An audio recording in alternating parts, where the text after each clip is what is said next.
So, Shannon, after the draft, on a scale of 1 to 10, how confident are you in your prediction? I'm not as confident as I originally was. Skip, it doesn't look good. It does not look good. I mean, getting Gronk to come out of retirement, getting Christian Wirth, the big tackle out of Iowa, they solidified. They got Brady another weapon, and they got a protector that he needs to make sure Brady feels protected.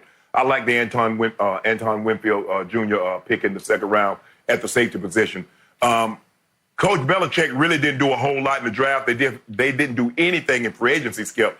But it appears to me that Coach Belichick says, we're going to win games this year in 2020, just like we won last year. Skip, there were not very many games that we can look back on in 2019 and say, you know what? They won that game because Tom Brady's the quarterback.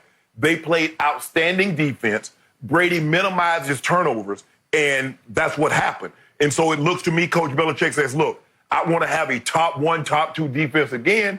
Instead, don't turn the ball over, and we're going to win ball games like that. And he says if we won 12 games with Brady having a ho-hum season, and, you know, by his standards, it was not Brady-esque, we should be able to win 10 games with Stead if he doesn't put us in harm's way. So I think they'll coach him hard. Obviously, he's had a year to be in that system, Skip, but they've done nothing really to say, like, wow. I'm not sure with the expectation that's on Buffalo. The Jets, they got some. They did okay in the draft. I'm not turning cartwheels for them. The Dolphins have a little more expectations. We'll see how Fitzpatrick and if they transition to Tua this year, how that turns out. But I believe the Patriots will be right in the thick of the AFC East. Whether or not they'll have a better record, Skip, I'm not nearly as confident as I was going into the draft as I am heading out of the draft. Wait, did I just hear Shannon Sharpe concede this bet to me? I ain't concede that yet. Not yet. There's still a chance. There's Andy Dalton is still available, and Cam is still available. Okay. So your confidence level, scale of 1 to 10, with 10 being the highest, is what now? A 2? Nah, I'm more like 4-ish, 5-ish. 4-ish or 5-ish, I was like, says Shannon Sharpe. Yeah, whereas before I was like 7-ish, 8-ish. Aha. So my confidence level, scale of 1 to 10, on each of the records that I predicted, I said 12-4 for Tampa. I'm now a 10 on that scale of confidence. I also predicted 8-8 for Belichick without Brady. And right now, my confidence in my 8-8 pick is a 2 because I don't see how they're going to go 8-8. It's looking 6-10-ish, maybe 7-9-ish at best. I'm sorry, I don't see it. Unless he's got that one last ace up his sleeve, as you suggest, Cam, Andy Dalton, and I don't see how he can add them because all the reports out of New England are they don't have any cap space. Cam would have to play for virtually nothing to play next year for New England, and maybe he would be desperate enough to do that. But Andy Dalton is still scheduled to make whatever it is, $20-odd million. $17 million. They can't do that. They don't. What's that? I think it's like $17.7 million, but he got a big cap hit. So, Skip, they might have to get, I mean, if he's willing to restructure it, maybe do a 2-year deal and spread some of that money out. And remember, you're still going to have to trade for him, so you're going to have to give up some asset. I don't know what asset he has on his roster that Cincinnati would really want right now. Maybe next year's, second-round pick, third-round pick. No. We give you a fourth. We give you a fourth or a fifth. Oh, okay. Got it. So the point is that he has had a mass exodus in free agency, and I could go on all day, but remember, James Devlin, their Pro Bowl fullback, just retired, and then they lost Kyle Van Noy, Jamie Collins, Danny Shelton, Philip Dorsett, Ted Karras, who was their starting center last year, Elandon Roberts. They traded Duron Harmon. They cut Gostkowski. I'm like, Bill, what are you doing? He added, obviously, Brian Hoyer came back for his third trip to New England.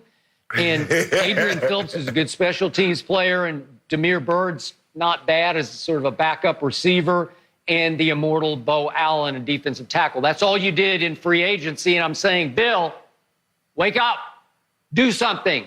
So I told you yesterday, I thought Bill would manipulate and finally just dominate the draft as he has the capability of doing. And I kept waiting and nothing happened.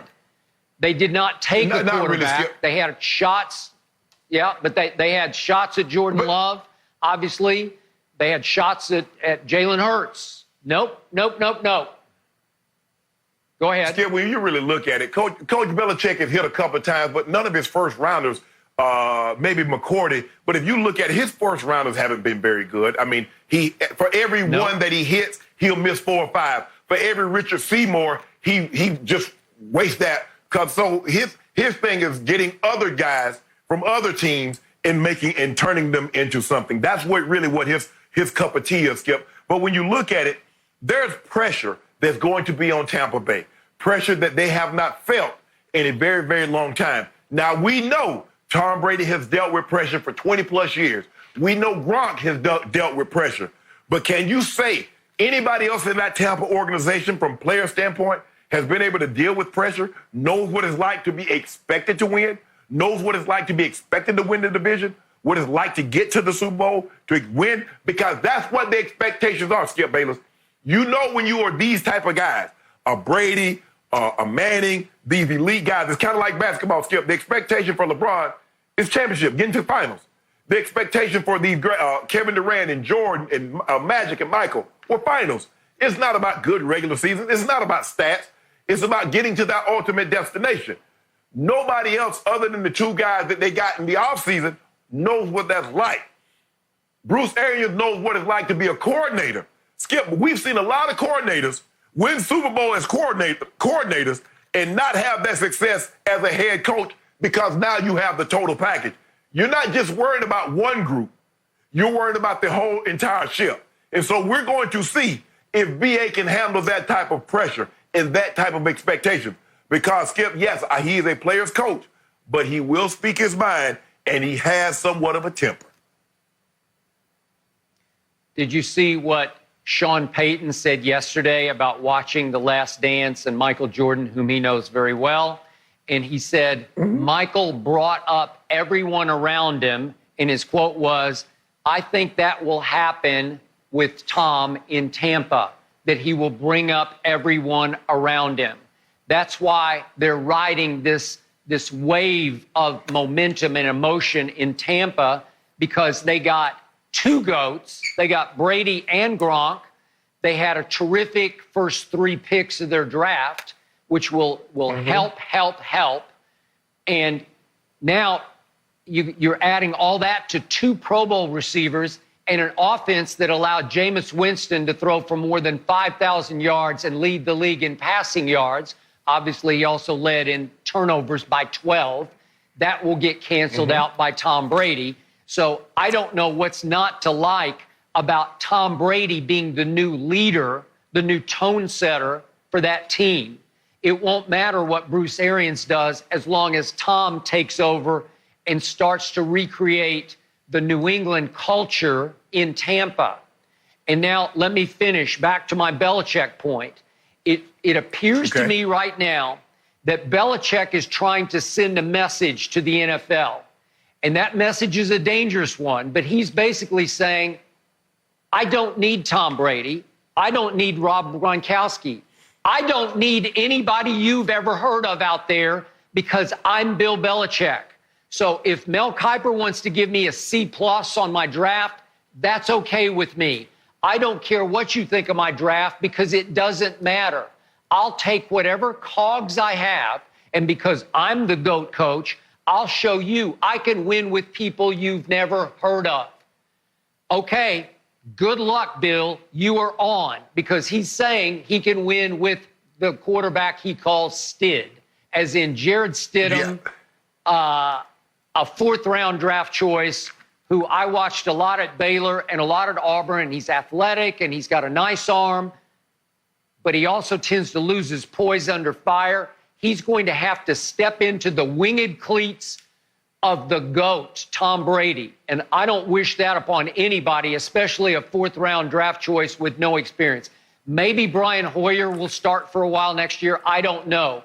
But my gut is it will be Stid or bust, and my gut is it will be bust because I think Belichick is going to get exposed without Tom Brady. Skip, you know who a lot of the pressure's on? Is Josh McDaniels. Because every year, Skip, he's a hot coaching commodity. Oh, this offense. Oh, this offense. For the first time, people are going to go see what Josh McDaniels, because we remember what Josh McDaniels was like without Tom Brady. He tried to be a head coach in Denver. It was an epic fail. He went to the Rams, Skip. Remember, he went to the Rams as an offensive coordinator, and it was horrible there.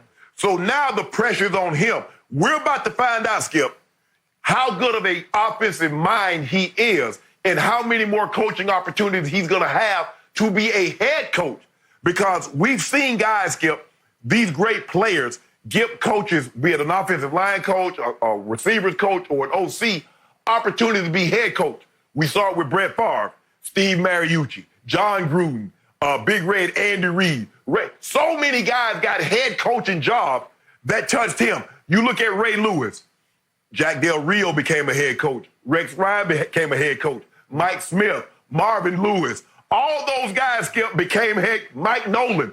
All those guys. And we've seen that happen. Great players get a coordinator's opportunity to become a head coach. So now we're about to find out just how good of an offensive mind that Josh McDaniels is. Because there is no Brady. There is no bailout. Because sometimes, Skip, you can call a horrible play, and a great player will make that the perfect play. So we're about to find out, Josh McDaniels, just how good you are. I agree. But ultimately, this is on the head of Bill Belichick. And I told you yesterday, he's in danger already of getting fired as the GM of the Patriots. I believe Robert Kraft is going to have to take that away from him. And that could lead to destruction on the other side, because I don't know if Bill's going to stand for that. So, again, I think it's heading for disaster in New England because Tom Brady's in Tampa. You're not fired. You can't fire the general manager, Bill Belichick, without firing the head coach. And I don't see that happening anytime soon. Coach Belichick got another 3 to 5 years if he wants it. Thank you for watching. You can subscribe here to get the latest from the show, and be sure to check out more of the best clips from Undisputed, or go watch a few other segments from our other shows on FS1.